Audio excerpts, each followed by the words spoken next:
Here we are, yeah. Thanks for your presence and your contribution. It was a really nice day yesterday, so thanks. We still have half a day today, so we'll have the last three sessions. The first one is more focused on the political challenge of local innovation. So we're going to talk more like from the mayor's perspective. You know, what happens when mayors want to innovate, local governments want to innovate, what are the risks, what are the challenges, because it's never easy. We said that yesterday, innovation is never easy. And then we just have the session on financing and procurement, which are at the end, you know, like the core of public administration. For the session today, I'm going just to introduce the moderator, Octavi, who is the international strategic project advisor of the Barcelona Provincial Council. So over to you, Octavi. Thank you, Diana, and good morning, everybody. Just for you to know, I hope you have your devices, translation devices with you, because as all the panelists are Spanish speakers, today we'll do it in Spanish, if you don't mind. But in any case, as Diana has said, this panel is not about, yesterday we spent all day talking about specific experiences, tackling different issues, and today, this morning, we wanted to start with a short dialogue on the political, as Diana has said, on the political challenges of local innovation. Innovation to take place, it needs a context, it needs enabling conditions, enabling facilitators, and as well actors, enabling actors for this innovation to take place at local level. And that's the idea of the dialogue that we have here today, this morning, with my colleagues, Pablo Fernandez, who is the Assistant Secretary General of United Cities and Local Governments for Partnerships, Cristina Garrido, who is next to me, the CEO of the Antiverti, Director of Cities to Be, and I must say, Antiverti is the curator of the Smart City Expo World Congress that just finished yesterday, and in fact this morning I received a message saying, thank you, urban innovators, so it's your business all about innovation. And Marisol Peñaloza, Vice Mayor of Cuenca, Ecuador. Why these people here, you say, why them and not other? It's because we're talking about, I said, the conditions for innovation at local level. So we have a representative of a city council, no? The ones who normally should take the decisions, the leadership, the vision, to take and to articulate the actors of the territory. We have a representative, if I may say, of the private sector. Antiverti is a consultancy that works with the private sector, but also with other actors. And then we have a representative of the main network of cities, UCLG, which is working closely with international agendas, international actors, and also promoting and supporting local governments and regional governments to better deliver their policies and connecting. So, as you know, and that's starting as a statement that we're having here, is that local innovation is not only about practitioners, technicians, and academia, but as well about other different actors that sometimes don't think about them, but they facilitate that innovation take place at local level. There are three things that we're going to explore. It's that innovation, most of the times, means taking risks. Taking risks is also testing new things, trying things that other people have not done. Trial and error. And the problem is that, well, local, at least in Spain, but I suppose around the world, local administrations, they are afraid of taking risks. I mean, we have to manage a public budget, we have to be accountable to citizens, and then, of course, how do you say if you go wrong, that you misspend the money, the public money? And as well, we have short mandates, and sometimes politicians, mayors, they have to be accountable for 4 years, 5 years maximum, 6 years maximum, and innovation takes time. The deliveries of innovation, the outcomes of innovations take time. So, as well, this is an issue that sometimes, that's why innovation is taking place. So, taking these ideas into account, I will start with, how we will do it.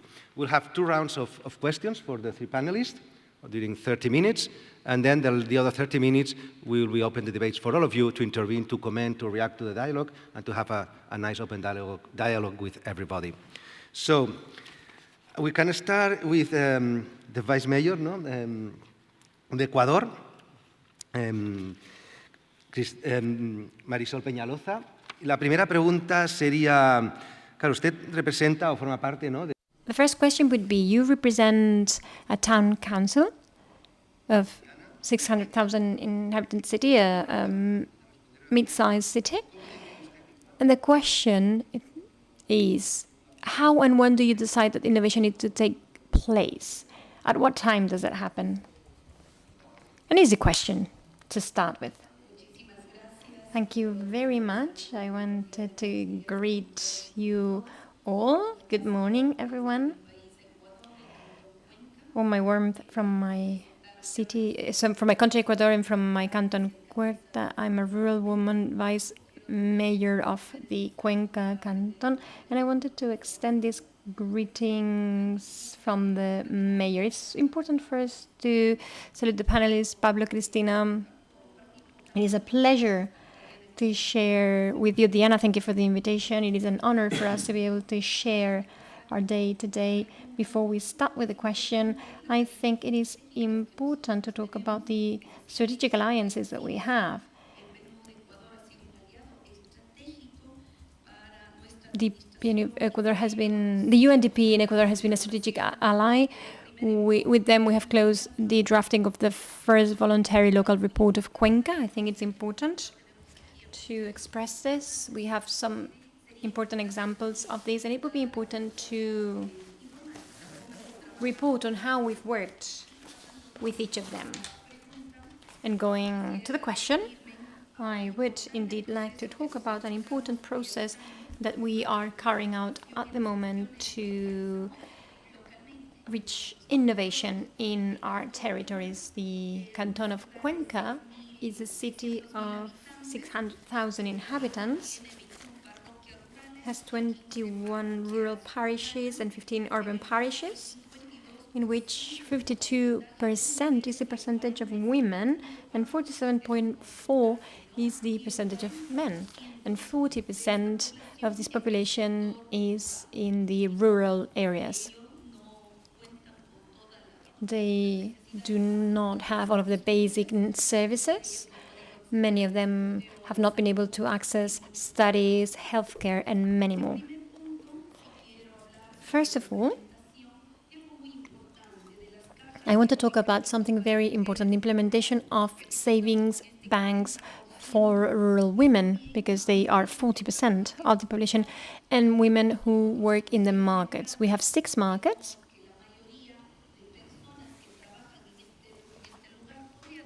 And I could say that 70% of the spots are occupied by women, and most of them lead their homes as well. Seeing how impossible it is for women to access loans, they have to resort to irregular loans, and we call these in Ecuador aljurker.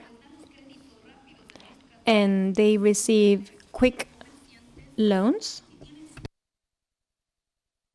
And if lucky, they will get a loan at a monthly interest rate of 20%, or if they are unlucky, 20% per day. It is almost impossible for them to repay their capital. They will always pay interest. Through managing this situation with rural women, we were able to implement savings and loan banks. We have 10 in the rural area. And we are training and strengthening them in this administration of Dr. Zamora, and with all of the legislative body. We have increased the budget. We have allotted a budget to work with women. And so much so that some savings and loan banks have saved their lives. They've been able to pay for their own studies, because many women, trade women, rural women, have not been able to access secondary education, and then they've been able to pay for their own studies, their children's studies, and they've even joined forces with other women and bought land. They're receiving loans of approximately $5,000 at very low interest rates. An annual rate of 12%, and when it's an education loan, they pay 9%, and they are the owners and administrators of those banks. And the strategic alliance is important with public-private companies, because private companies with their great social responsibilities signs agreements with the municipality, building financial capacity in aspects related to their diverse needs so that they can manage their loans adequately. I would also like to focus on 3 points on the efforts that Cuenca is making to obtain financing in biodiversity and the way in which we collaborate with other cities and regions. The first one is on the generation of plans, policies, and programs. Cuenca has an inventory of greenhouse gases from 2019, which was updated recently this year in 2024. We have a climate risk analysis for 2025. We will have the climate action plan and climate risk plan for 2025. We believe that these documents are important and they cannot be filed away. Thanks to the support of GIZ and UNDP, they are financed 100%. And the second thing is that the documents cannot be put to file. They need to be executed upon. And it shouldn't just be a matter of will. It should be a matter of execution so that these reimbursable and non-reimbursable financing is applied to green issues. Cuenca has a portfolio of finance projects of $100 million, and I wanted to mention some of them, thanks to the technicians, thanks to the managers, thanks to everyone, because the municipal gap is created by all of us, and we are all very proud of our city. Out of the 25 million invested, 10 are not refundable, and they have been invested in bike lanes. Public transport also is an important area. We have a tramway. 26 million have been invested in the AFD.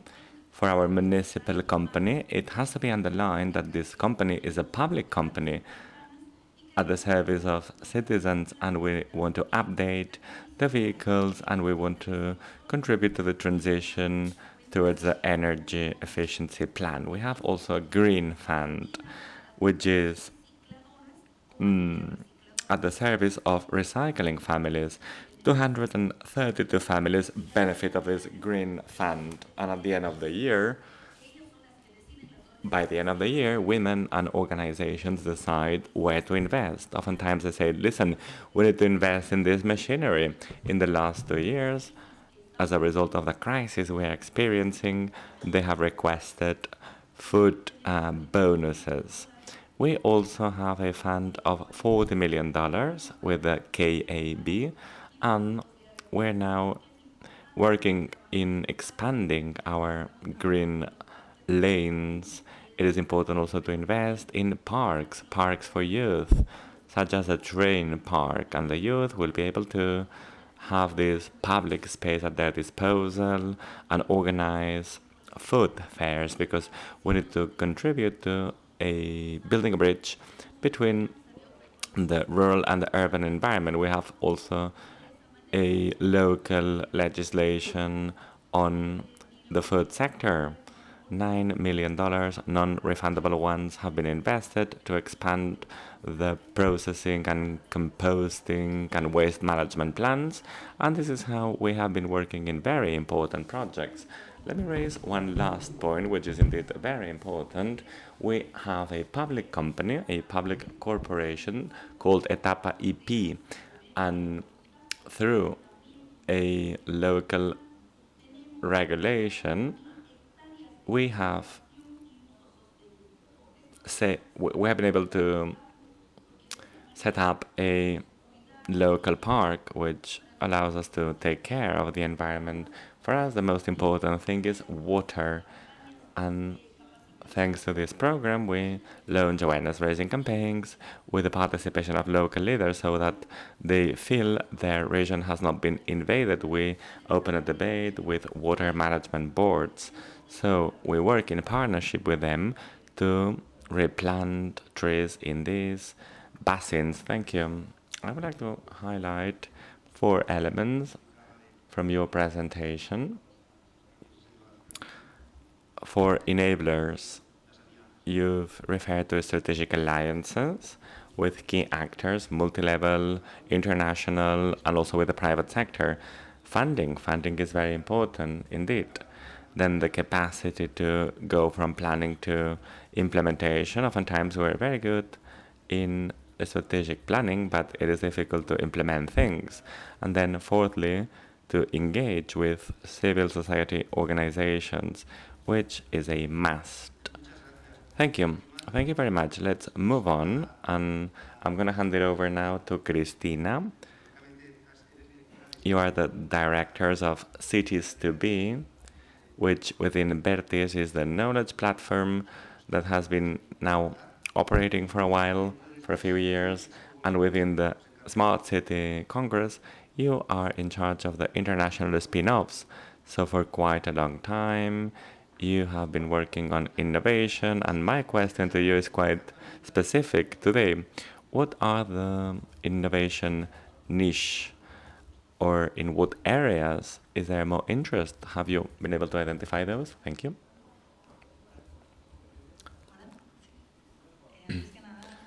Hello. First of all, my apologies for my terrible voice. I'm losing it. I hope you can hear me.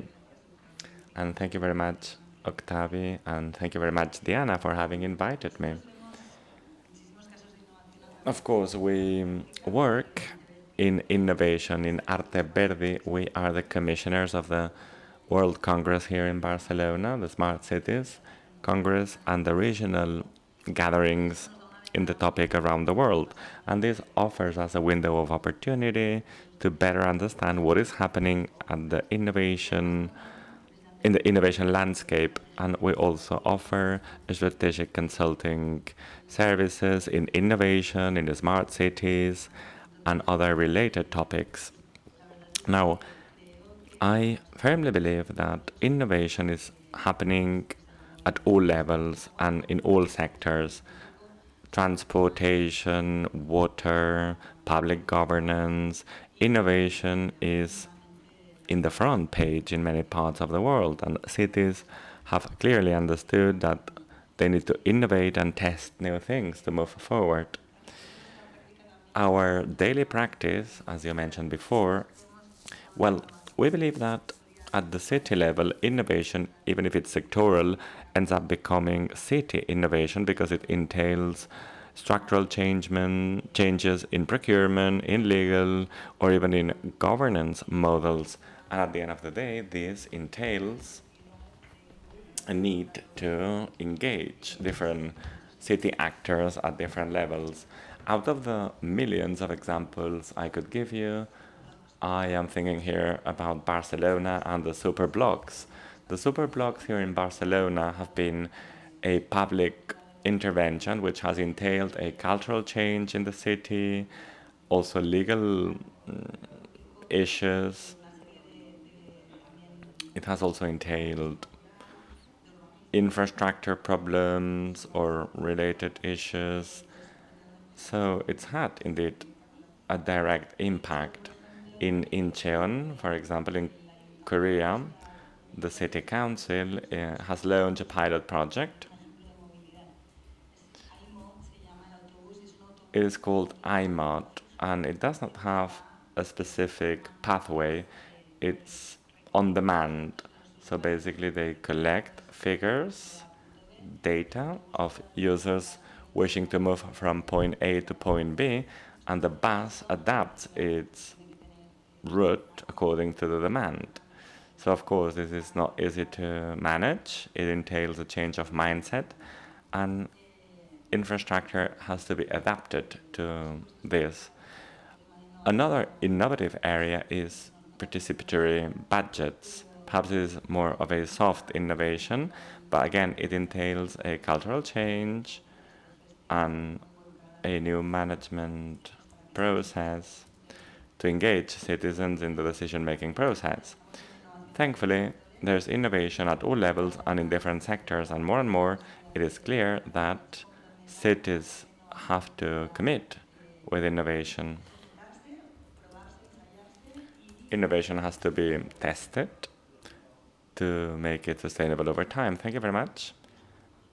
You've raised very interesting topics and a more cross-cutting perspective. I really liked your remarks. It is true that we tend to work in innovation in silos, and you talked about the importance of making sure that innovation is cross-cutting, horizontal, with a big picture of what a city is. And your remark regarding soft and hard innovation is interesting also. I would like to underline another point. Oftentimes we lack awareness of the fact that innovation has to mean structural changes, new regulations, new mindsets, so it has to go one step beyond. Innovation is always an opportunity, for example, to reshape the procurement model, etc. Let me now move to Pablo. We know each other for quite a long time. 7 years, 6 years now, yeah. And in your everyday life work, you are very much in relationship with mayors from different cities in the world. Cristina said before that cities are innovating and being more and more aware about the need to innovate. Do you think that politically there's awareness about the importance of innovation and the centrality of innovation? Do you also follow up all the local agendas, such as the Paris Agreement, the Sendai Framework, the 2030 Agenda, the Pact for the Future? Do you think these agendas leverage on innovation, or is it the other way around? Thank you. Thank you very much, Octavio, and thank you very much to the Barcelona Regional Council, the UNDP, Diana. Thanks for your kind invitation. There's no doubt that innovation is there, but let me now raise another topic or try and answer to another question. What are the political challenges related to innovation? Innovation is a challenge indeed, and as such, it entails a risk. It entails a political risk. Cities more and more are becoming power centers and also market and interest centers. And as such, there is quite a lot of pressure on city managers. And this translates into local and international tensions. After the COVID-19 pandemic, which has been a public policies innovation lever, well, the pandemic provoked a great deal of anxiety. It is difficult to think about the long term, right?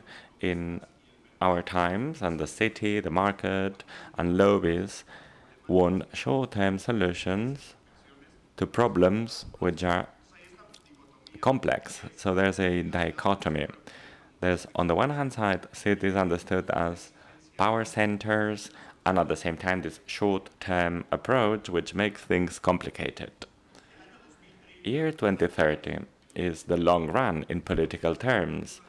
We are now seeing the first public administrations that will be ending their terms in 2030.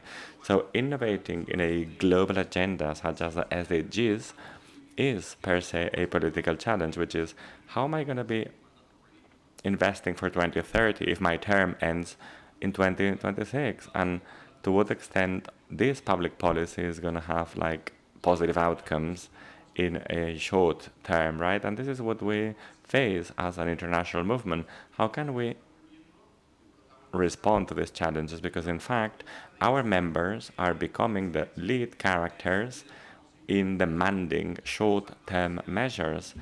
There are players and political representatives with a political voice which are being asked to be accelerators in our times. We've all heard that cities represent 60% of SDGs, that CO2 emissions stem from cities, that it's in cities where political capital is concentrated, so the amount of pressure is major.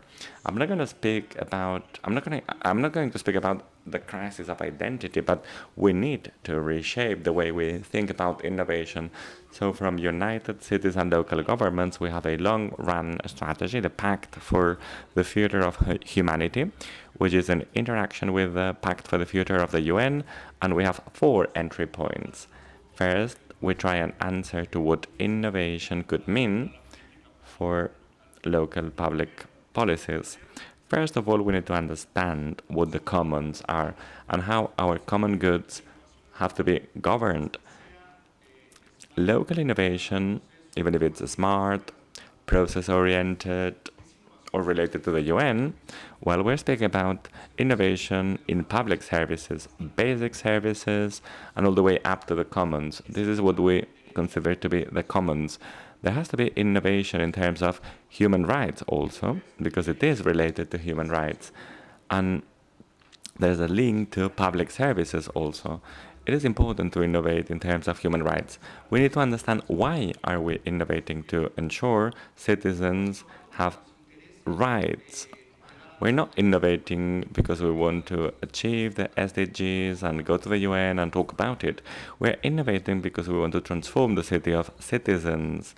And dichotomies are complex from the moment the demand comes from donors who want to see an immediate result in their investment, or when they come from the absolute demand of having to report before shareholders. No, at the end of the day, innovation is about transforming people's rights.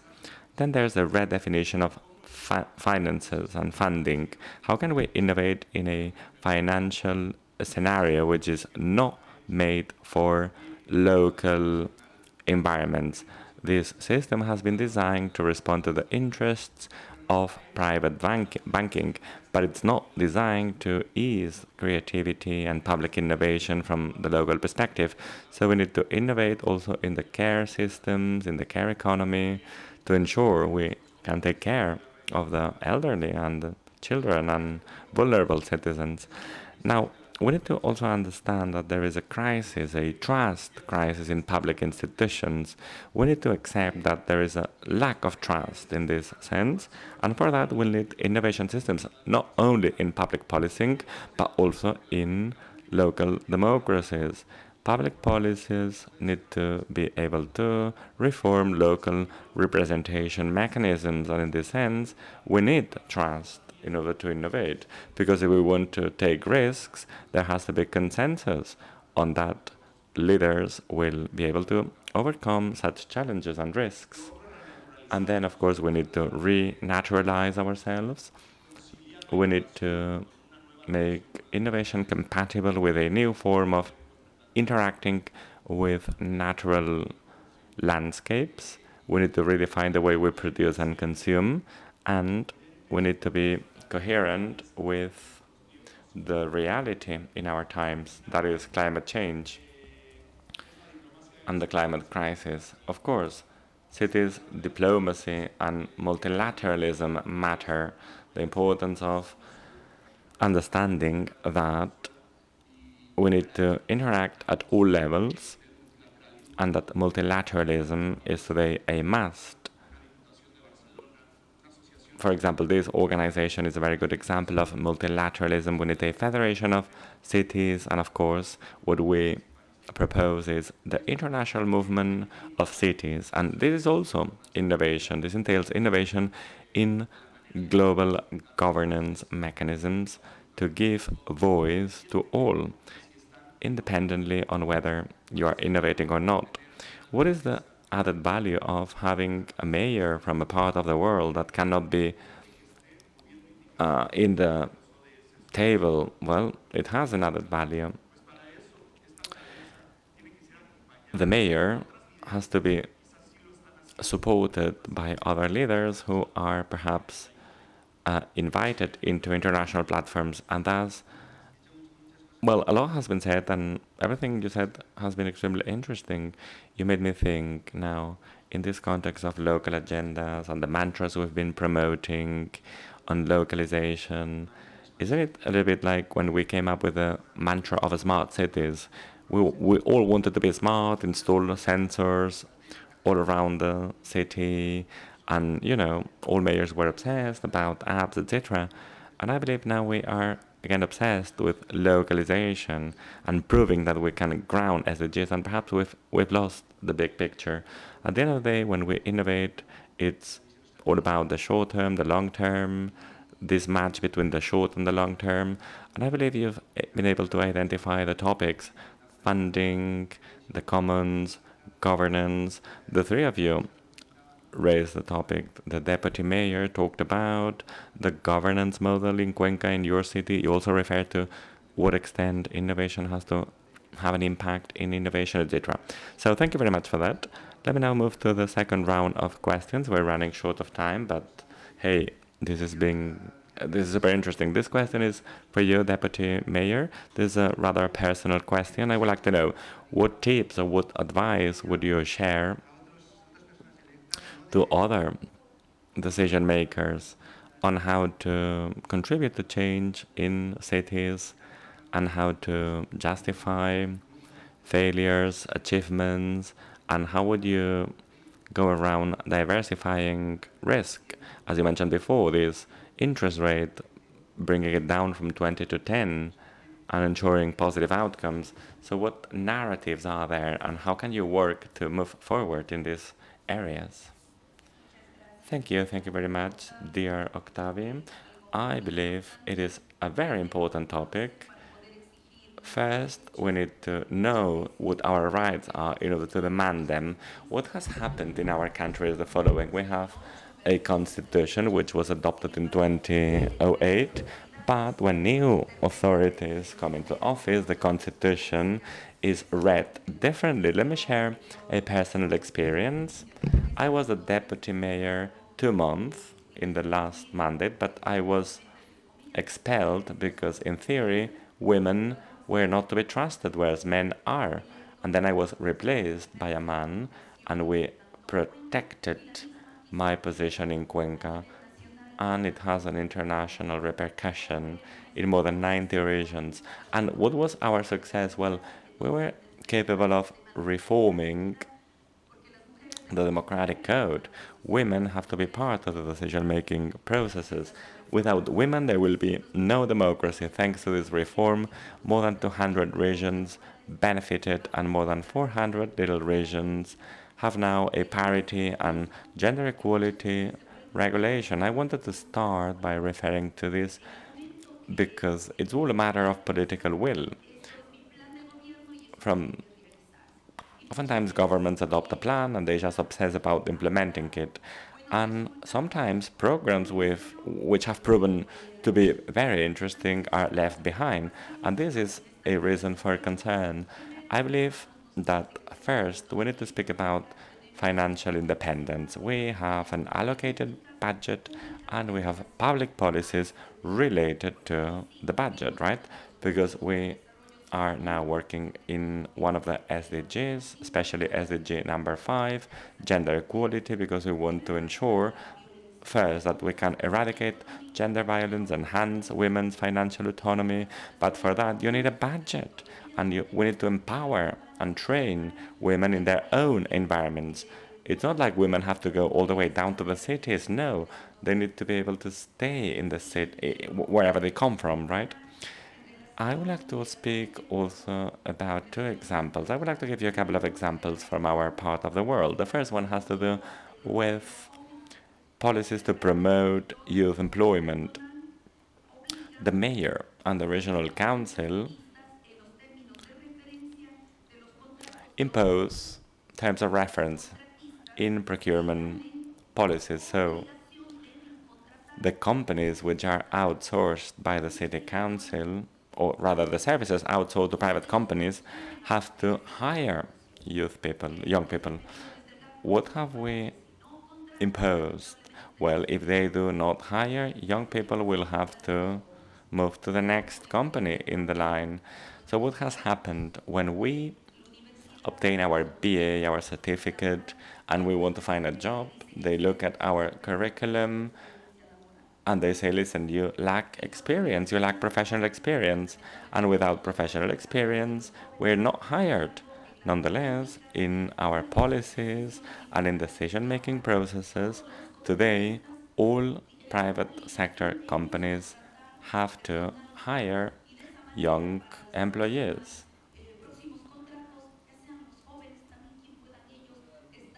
And as a result of that, young people will be able to find a job. Then there's another point which is related to empowerment, local empowerment, citizens' participation.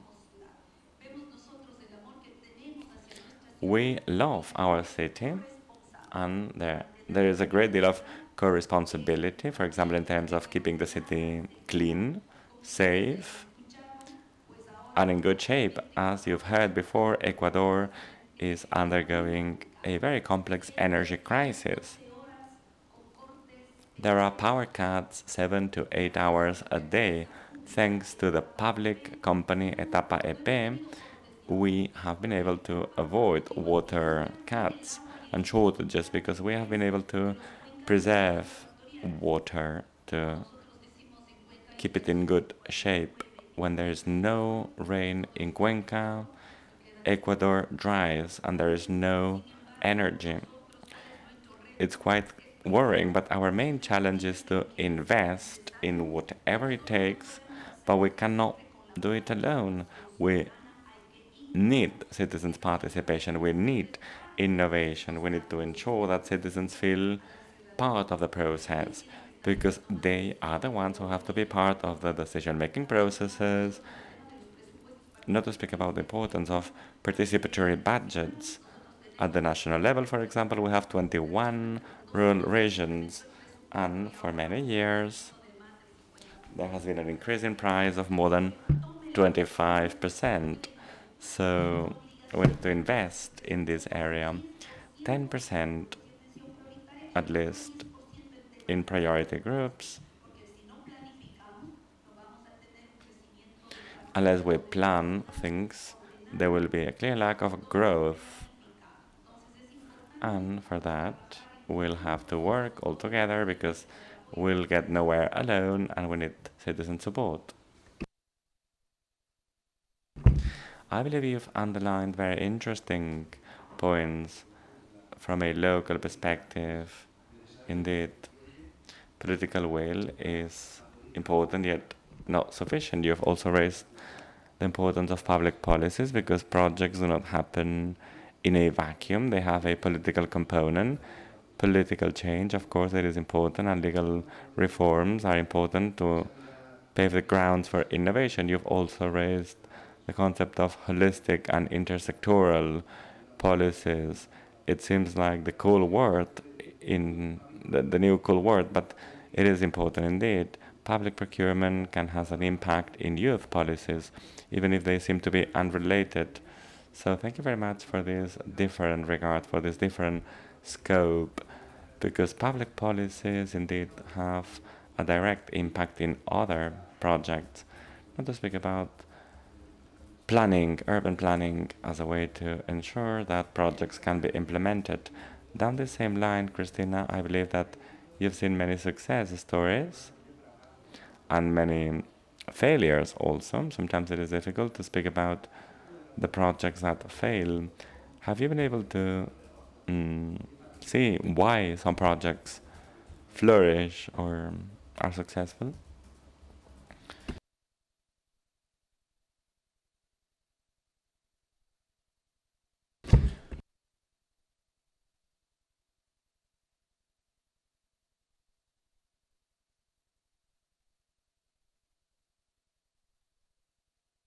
Innovation, indeed. First, for innovation, we need to overcome today's frameworks. There is a clear lack of innovation-oriented policies. As the deputy mayor said before, we need to adopt a political agenda which allows mayors to engage, to commit, and allow them to overcome fear of innovating. How can we overcome these two barriers? Well, first, we need leaderships who believe in innovation, not only that they like speaking about innovation, because, you know, it's trendy today. When speaking about innovation is trendy, we need leaderships in cities and in regions who believe in innovation and who understand that it has real benefits that can be measured.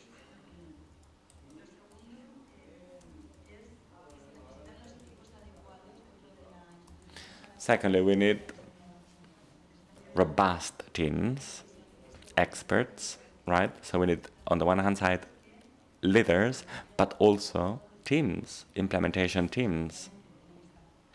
These teams have to be trained, and also perhaps they should be a little bit more multidisciplinary. Oftentimes in public institutions, it's not easy to set up multidisciplinary teams.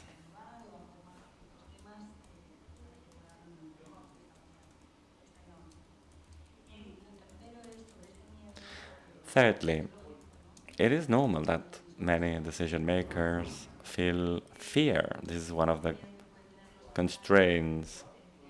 Sometimes mayors are afraid of innovation because it might have a negative impact, especially when innovation fails, and as a result they could experience a negative political impact.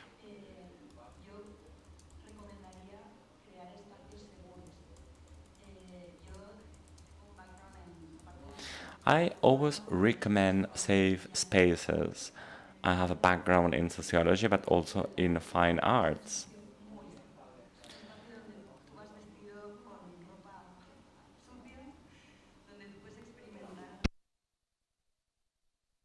Safe spaces are very important. If you fail in a safe space, it's all right.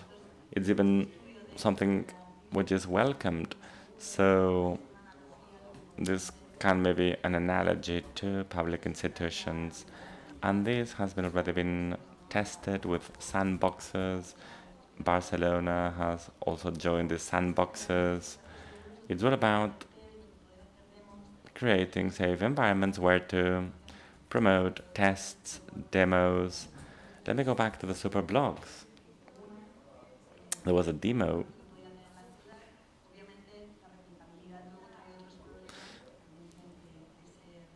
with replicability. Other problems come, right? I believe that safe environments would be a good way of overcoming fear of innovation failing. Thank you very much for your very clear remarks. You've spoken about leaderships, the importance of leaders believing in innovation, multidisciplinary teams, and as a public administration, we have a challenge in some institutions when the government changes, when the political representatives change, everything starts from scratch. And other public administrations are very old-fashioned. They are very much 19th century, so to speak. And I believe this really conditions things. Your comparison is very interesting. Art creation environments are oftentimes very interesting in terms of safe environments.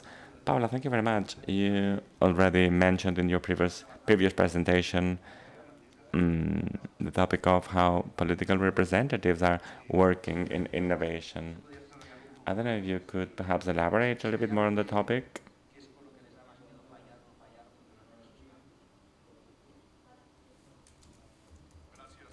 Thank you very much, Octavio. And I believe this has to do with what the deputy mayor was raising.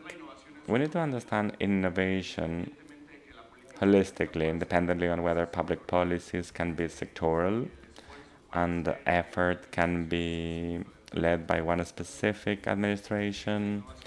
Innovation entails political will, and it has to be understood also as such.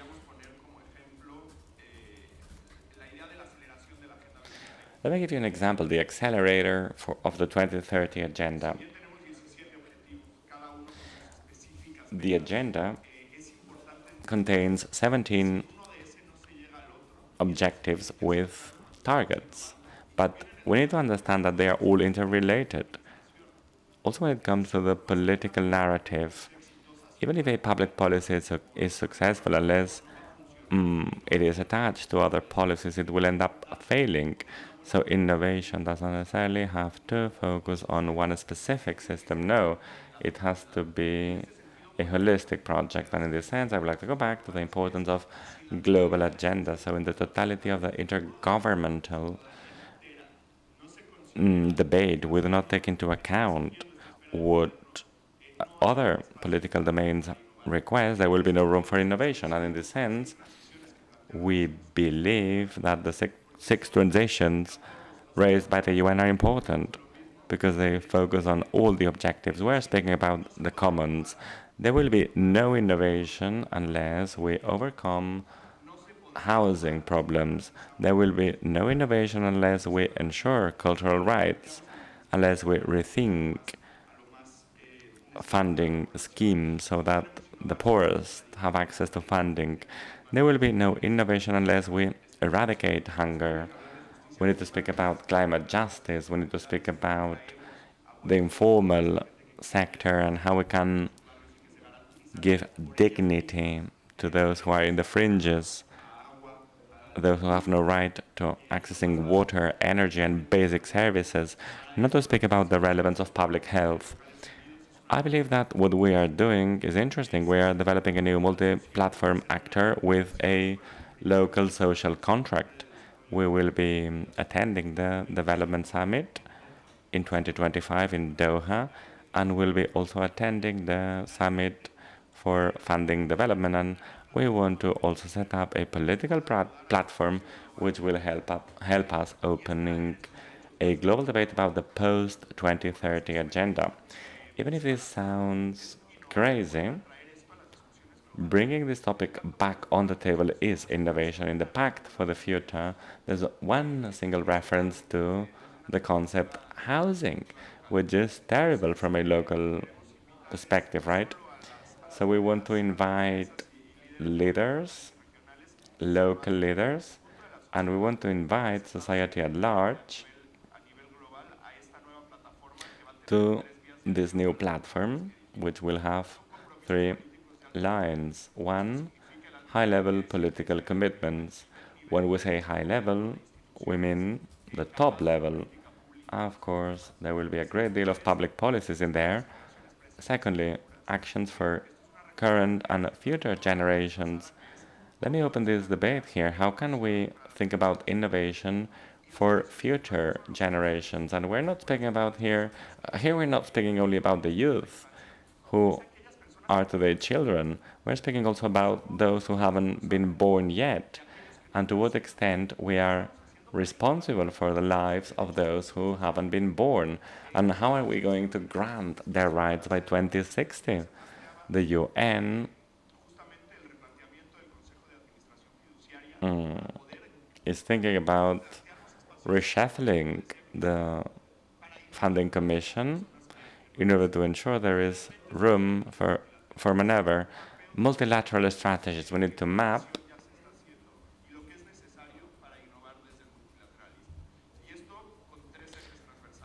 actions.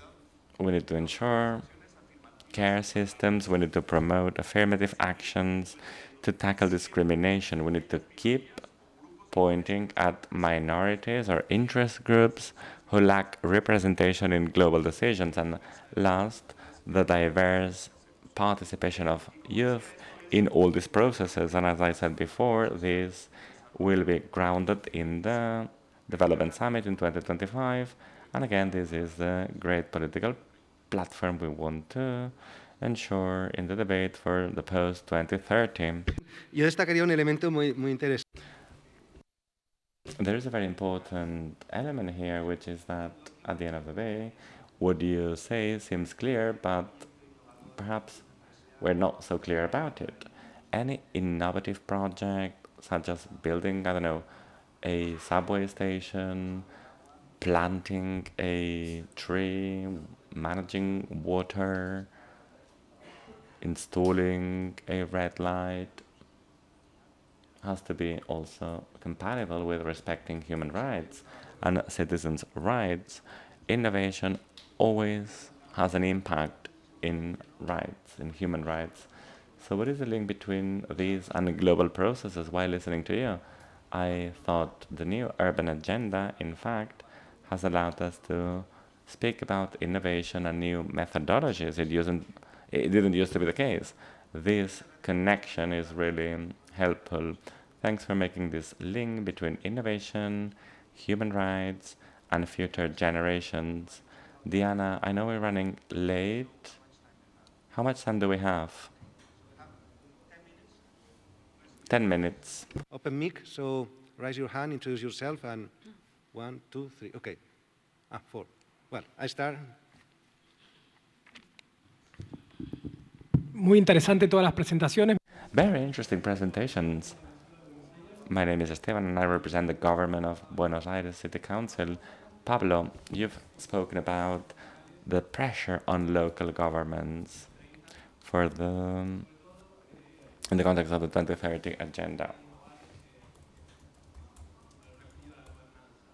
And the need to innovate.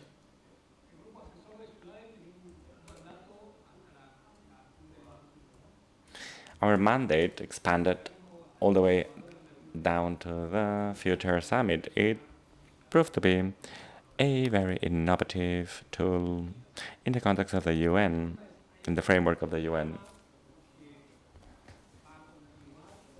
Is there any scheme that will allow us to keep engaging, interacting? Are you thinking about a scheme that might end up replacing the steering committee?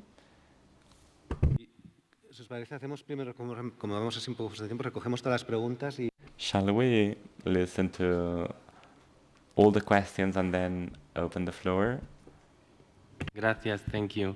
Arnau Gutiérrez from de la Universidad Carlos III de Madrid. From Carlos III University from Madrid, the three presentations, well, I think they are excellent, and they establish a conversation. I would like to know what the speakers think about something. When we talk about commons, it seems like we're supposing there is an agreement that these commons exist. But I don't think that's always the case. It's not clear what the commons are. And Marisol spoke about taking into account local leaders, water, energy, incorporating the youth. Those could be commons, or the air quality.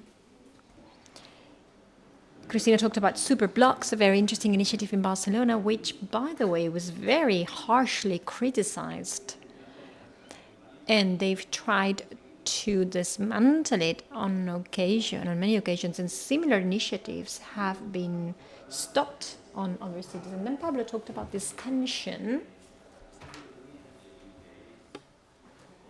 this dichotomy between interest, the market, the people, and immediacy, and how innovation demands that we take risks.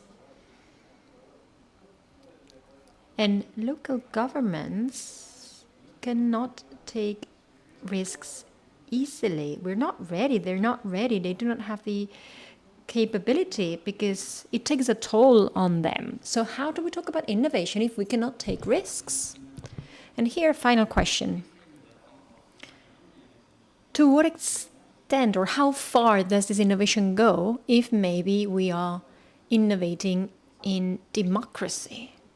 I mean, maybe the current democracy that we have is no longer valid. There are more and more leaders who are not especially close to democracy. If we don't have commons, if we do not have governance, if we do not have democracy that works well, how do we innovate? Thank you.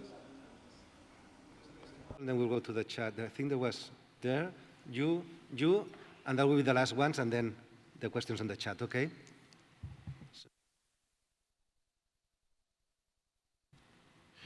Bueno, también una pequeña reflexión. A small contribution. Thank you to the three panelists. I'm Rogelio Biazio from Rosario, Argentina.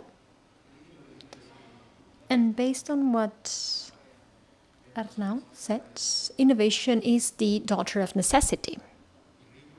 So risk is left to one side because it's the emergency, the pressing nature of necessity, the needs of the neighbors, of the cities, is what drives innovation. Each challenge that humanity faces leads to a search process to try and find innovation, creation. So I believe that risk is the contrary. Risk means not innovation, not finding these solutions that are so urgently needed. Necessity doesn't only drive innovation, it also prioritizes the areas where we need to innovate. And this is especially relevant in local governments because, as I think Pablo said, I think Pablo is your name, we face basic general needs and very diverse and specific needs. So we need to prioritize those needs to start innovative processes, additionally in a context of limited resources. So we are facing a truly difficult landscape, and our task is truly difficult. But when we think of innovation, we think of two millennials in a Silicon Valley garage inventing powder. And several studies show that recent inventions, open source, etc., have come from traditional organizations, even public organizations, and investigation within public companies. So when you think of innovation, you need to realize that within any innovation, any organization, there are people who are innovative and people who are not. And the first trait of an innovative person is their capacity to detect opportunities, their capability to detect opportunities in the ecosystem they are in. I think Christina said it at the beginning of her first answer. We need to start at the bottom. We need to change the culture of our organization, and we need to create this culture of innovation. If anyone wants to take this idea to talk about what can be done to plant the seed so we can change the mindset, the culture in organizations, feel free to do so. Thank you for those thought-provoking presentations, which form the basis for further interrogation of the subject of innovation. I'm Isaac from Zimbabwe Local Government Association.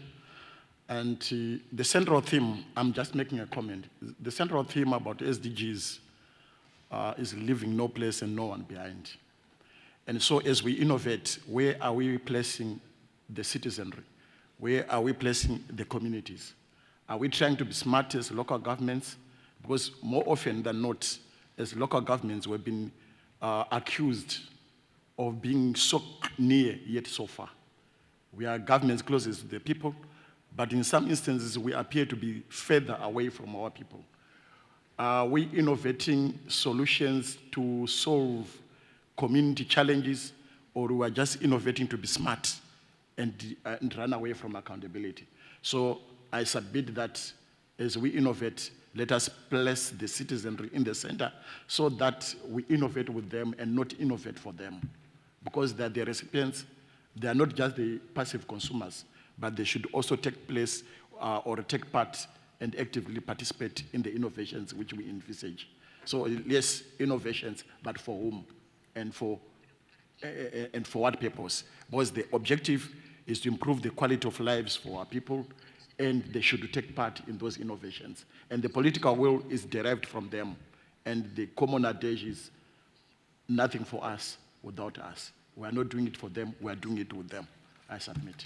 Thank you very much. And then the last one, sir, there, and then we'll go to the questions from the people who are watching us online, because remember, behave yourself because there are people watching us. So. Merci beaucoup. Je remercie. Thank you very much. I would like to thank all the speakers for their wonderful and brilliant talks. My name is Alan Sophie. I represent the municipality of Aruba in Togo. And my question is for the Vice Mayor of Cuenca. I would like to know how your administration manages to administer all of these budgets, since the state has its vision of financial resources. For example, in my case, for my municipality, we've devoted 3 million euros to the city-to-city program of the EU.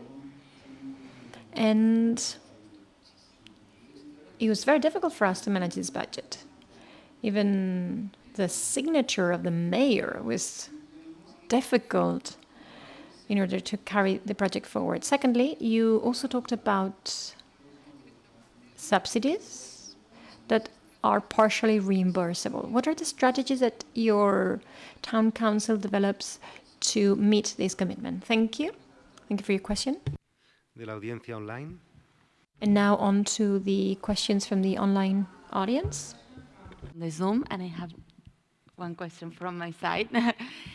So the Zoom, Alberto Cotica from UNDP Accelerator Labs from Brussels, he says that he is intrigued by the fact that the cities often express a much stronger demand for policy innovation than their respective national governments, for example, around commons, to Pablo's point.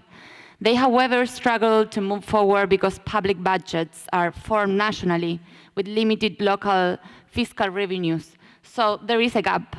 Those who have the vision and directly exposed to democratic pressure do not have the finance, and those who have the finance do not have the vision and incentives. Are you aware of initiatives around public finance that address this disconnect? And I will ask a question to Pablo. I will do it in Spanish. So, Pablo... Pablo, you talk about the importance of the commons, but in several countries in the world, such as in Argentina, we are experiencing, for example, that we have not signed the covenant, and other countries where commons are disappearing and we're moving towards individualism. So how do we deal with this concept that attack the very notion of common good? And local depends from national resources. How do you face these realities? And a question for Marisol. You presented yourself as a rural woman who reached politics, and oftentimes innovation is conceived in urban contexts, even top-down. Can you tell us about how you implement innovation in rural territories? And can it come from the deep knowledge on this context and think of it bottom-up? There's so many questions. We could be here until tomorrow. We could have another panel. I propose something. I know there were 3 very direct questions for Pablo and for the Vice Mayor. But I would say, well, the 2 questions were very cross-sectional and interconnected. 2 minutes each to react to what came from the audience. And you 2 can answer these very specific questions. Can you start, Pablo? Okay, I'll start with the first ones because they're connected. Yes, everything is very much connected.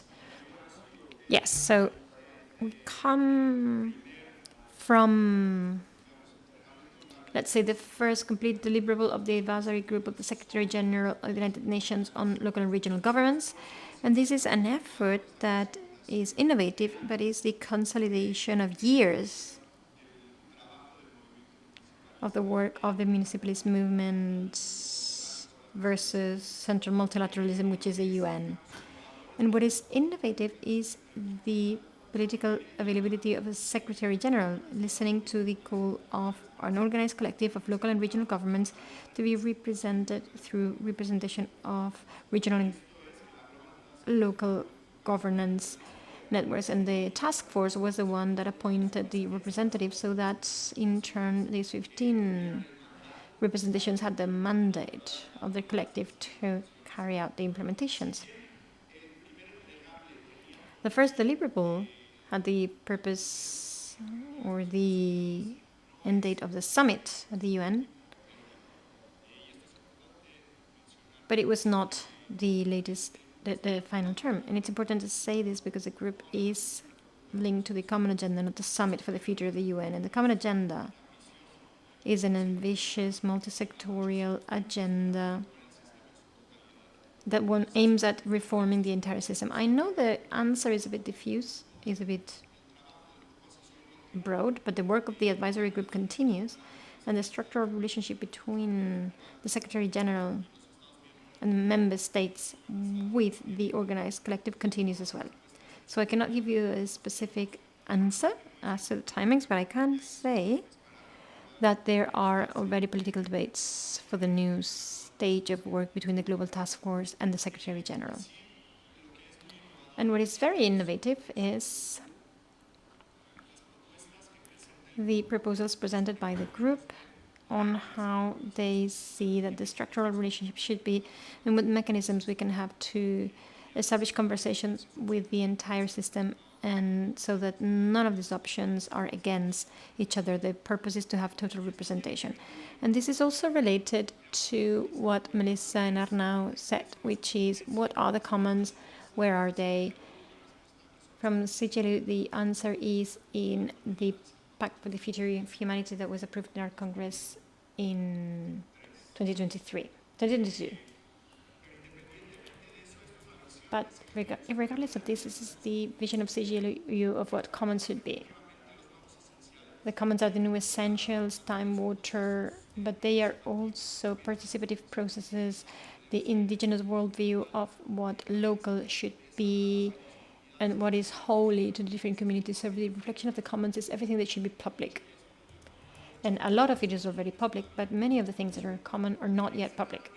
And to close on this, which is related to what Melissa said on the new multilateralism and the place for CGLU, what's common in multilateralism, even if it sounds redundant, is those things in which we find an agreement, the transformative value of the things that we agree upon. And we stay as a universal municipalist movement where all voices are still valid, regardless of the current context. And it's the identification of what we do agree upon, and sometimes we forget that what we do agree upon. And what's certain, these places in which many countries, or these areas in which many countries agree, is still the 2030 agenda and these 17 transformative goals that in and of themselves have potential to change the future of all persons who inhabit the planet. That's what I would say. Marisol, briefly, please. Thank you very much. I want to base this on 3 direct questions that were asked to me. Hernando Gutiérrez talked about commons, and I think it is something very important. This is what happens in Ecuador and many territories. We have communal territories. Citizen participation is very important for decision making, and in assemblies we decide budget, plans and programs to be executed. Related to Ananta, related to financial systems, I must stress that as municipal GAP, we do not have a direct competency related to loans, but as we said in our territories, if you don't risk, you don't win. So what have we done with self-management, with NGOs, with some international institutions that have given us support? For 7 years, I've been a volunteer representative of rural women in New York, and there we have managed several resources, seed capital, and the municipality devotes not a lot of money, 20,000 annually for capacity building and technical equipment for the follow-up, but the rest of it is self-training. It is a very important topic. It's a matter of a savings culture. Ever since they're little, men and women should be taught how to save, and in this way they do not need the state to come and say, okay, we have $1 million and we are going to give you loans. It's on the contrary, rural families, we save, and these resources are distributed and they are the owners of this. This is very important.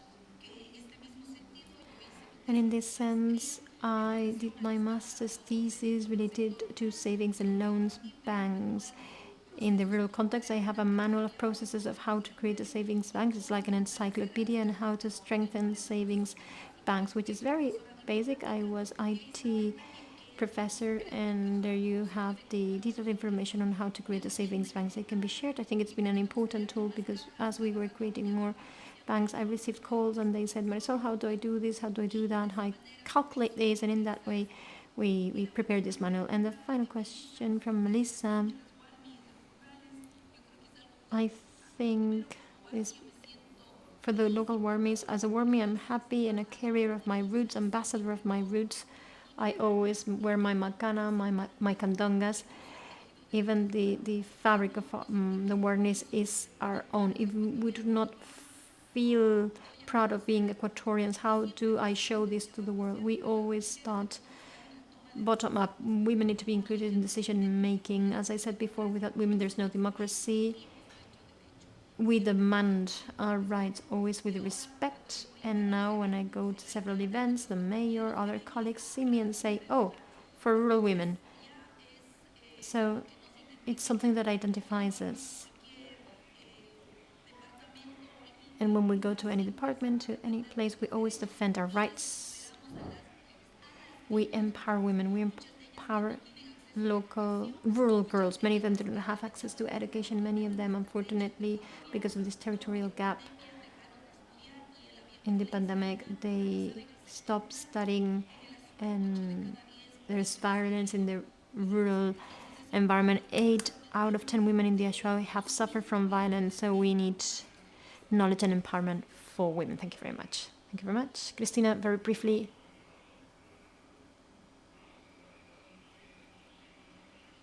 Well, first of all, as an answer to Mr. Gutierrez, because he mentioned the superblocks.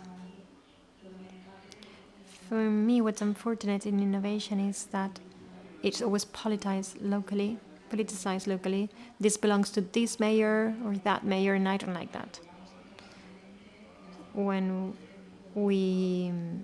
this has been a clear example of urban innovation internationally, and it is having impacts that we have to mitigate. For example, gentrification processes that are taking place, and this happens with innovation projects, and now we need to plan how to mitigate that. But generally speaking, and to conclude, I completely agree with Vice Mayor Biazzi from Rosario. The risk is not innovating. Sorry? Yes, but I only, okay, before the rapporteur. I have to say, Diana, that as a disclaimer, we have started a quarter later, so we are on time. Rapporteur. Thank you. From this session, we've looked at how speakers have spoken about how innovation means taking a risk. They also spoke about that political will is key to implementing innovative policies. They've emphasized the role of partnerships, that is the role of development partners and CSOs.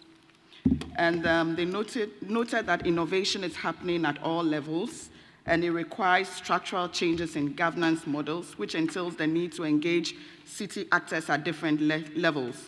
They also spoke about participatory budgeting, the importance of new management processes, and also changes in procurement processes. Speakers have also emphasized the importance of citizens' participation in decision-making, and the fact that we need to involve the citizens at various levels so that they can actively take part in the innovation process. They've also spoken about the importance of reshaping the way we look at innovation by considering what are the commons and how they are to be governed in terms of human rights and the impact for future generations. They also mentioned the need to consider the vulnerable and elderly, and also to address the issues of trust. And in reshaping, we should also consider how compatible this would be with our natural landscapes. With regards to leadership, they've suggested the importance of adopting a political agenda for mayors to commit to innovation. And also, they need to set up multidisciplinary teams to support the innovation process. They also spoke about creating safe environments to test innovation so as to help leaders overcome the fear of failure. And finally, they highlighted the importance of multilateralism, importance of interacting at all levels to promote innovation. Thank you. Thank you. Thank you very much. It was crystal clear, so very good job. As I said at the beginning of this session, this is a dialogue. I ask you to step backwards, to have a more comprehensive view about innovation, not looking at specific projects. The aim of this panel was that, to look at the political enabling conditions for innovation and the risks, the obstacles, and connecting the different layers, international, global, and different actors. And I think we have achieved the objective. So thank you very much, Pablo, Marisol, Cristina, and thank you to all of you.